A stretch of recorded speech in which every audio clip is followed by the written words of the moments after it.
Hey, if you own a land clearing business and you want to learn how to make at least $1 million in the next 12 months, check this out.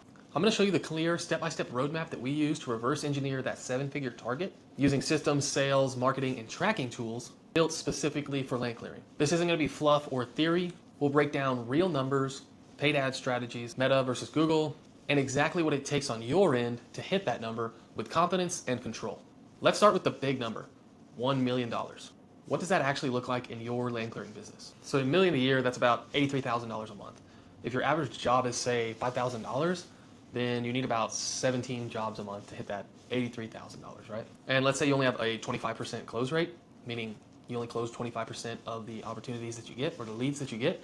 Then to close 17 jobs, you would need about 68 leads, which is about 15 leads a week. So right here, we've mapped this out for our clients using a spreadsheet that I call the Land Clearing Growth ROI Calculator. We've mapped this out for our clients and prospects, how many leads you need, how much you need to spend, what your average ticket is, and what your close rate is, along with data from Google, all dials it in so you're not guessing. You have to know these numbers to grow with intention, right? It's kind of like a map. That's why we like to talk about the roadmap. Because if you say you're going to drive from Texas to New York, you may say, oh, okay, I know the general direction, but you need to know what the actual steps are, what the turns are, what the roads are, what the obstacles that you're going to encounter are, how much fuel you're going to have to spend to get there, what's going to be the wear and tear on your vehicle, right? All of these things we need to know and have planned out ahead of time so that you can grow intentionally. Now, how do you get those leads? This is where most land clearing businesses spin their wheels. Let's talk paid ads, Meta versus Google. Meta, aka Facebook and Instagram, is best for creating demand, targeting people based on interests, behaviors, and local presence. Really great if you have awesome before and after content, really nice videos, good shots of the machines working or you talking, educating a prospect, educating a community point on land clearing, forestry mulching, as well as brand awareness. Your cost per lead is going to be a lot lower on Facebook, especially depending on how you set up your campaigns.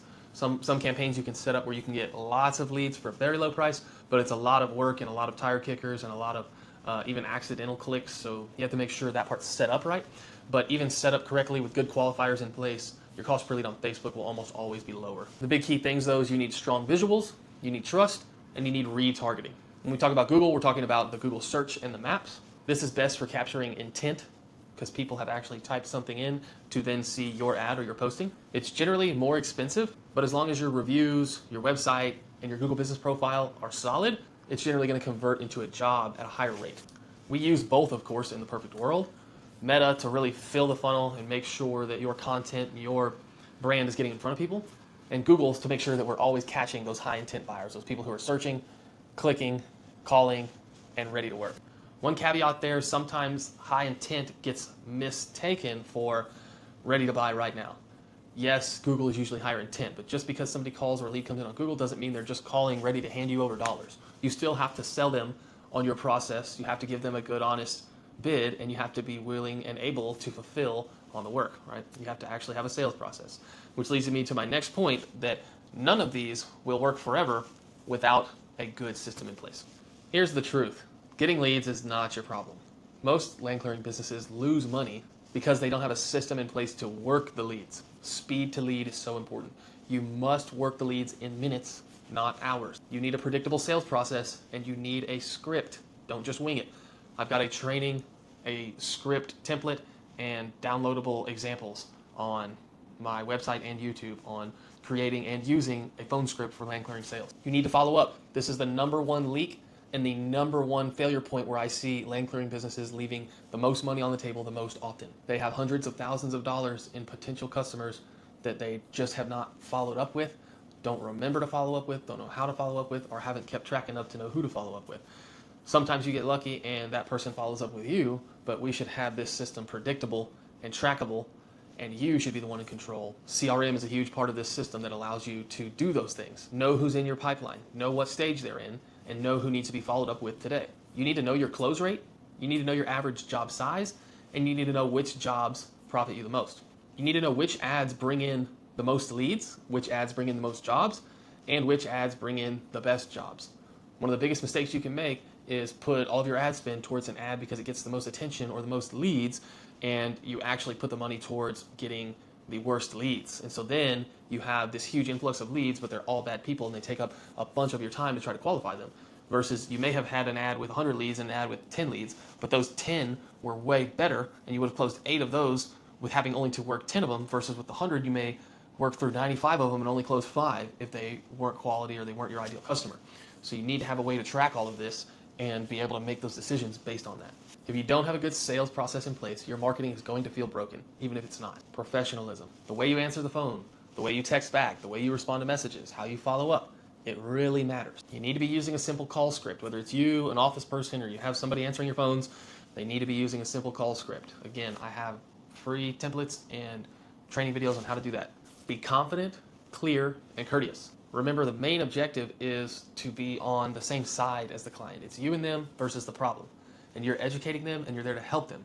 Good sales should just be helping the person as long as you're telling the truth and offering a good service. You want to make it easy for the customer to say yes. You can't truly listen to the prospect if you're thinking about the next thing that you're going to have to say. That's why the script really matters. You need to practice until it's second nature. Tracking is everything. If you don't know what's working, you cannot scale. You need to know which ads bring in the best leads, the most leads, at the best cost. You need to track close rates by source. So in some markets or with some companies or with some people's content, they're going to close more jobs from Google, or others may close more jobs from Instagram, or more closed jobs from Facebook newsfeed ads. You need to know where the money's coming from. You need to review your CRM weekly, and you need to use some kind of spreadsheet, growth chart, ROI calculator to track your growth and know what your goals are and how you are to hit them.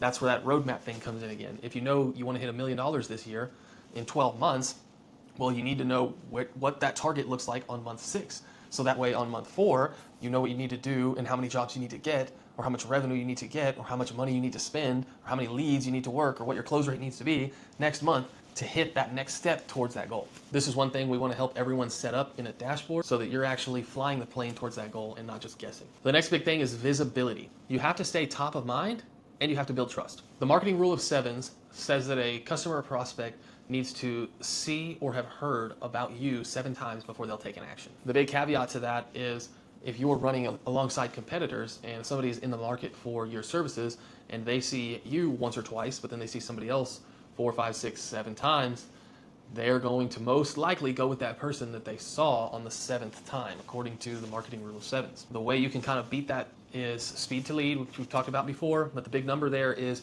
if you can get your lead within 60 seconds, it increases the chance of them closing by 391%, and 78% of people will go with the first company who gives them enough information to make a purchasing decision. You need to be getting and posting content weekly, if not daily, of your jobs, before and afters, in action, educational on how and why you're doing something and why it's beneficial. We need to be posting to Google Business Profile. They love activity. Facebook, Instagram, or any other socials you may have. One of the reasons we use the platform that we use is that you can post to all platforms from one place. So you only have to build a post one time. It saves you a lot of time, makes you more efficient, spreads out your visibility quicker. You need to be getting reviews. Every single job, you need to send a link and you need to follow up if they don't fill it out. Another cool thing about the platform that we use, automatically sends review links as soon as a job is either completed or paid or both. You can also have automated follow-ups for that. You need to keep your website updated and fresh, and it needs to be geared towards conversions. This is one thing that's really huge. A lot of people want certain things or don't want certain things on their website, and we do try to meet in the middle, but we have to always remember that there's one goal of the website, and that's to make you money, right? And so it needs to have a good image. It needs to display your brand and who you are and what y'all do and where you are, but it also needs to always be geared towards them either calling you or filling out a form. Can you handle the growth? And this part's big. Can you fulfill the work? Because if you're aiming to make $1 million in the next 12 months, you'll need the crew, equipment, system, and management to handle that increased workload. We don't want you overbooked and overwhelmed. We want growth that's organized and scalable. To wrap this up, getting to $1 million in the next 12 months in your land clearing business is not just about working harder. It's about working smarter with a clear path. Know your numbers, use paid ads the right way, build a real sales process, track everything, stay visible and trusted, and fulfill with excellence. If you want our help building this out, the systems, the ads, the scripts, the roadmap, book a call and let's build this together.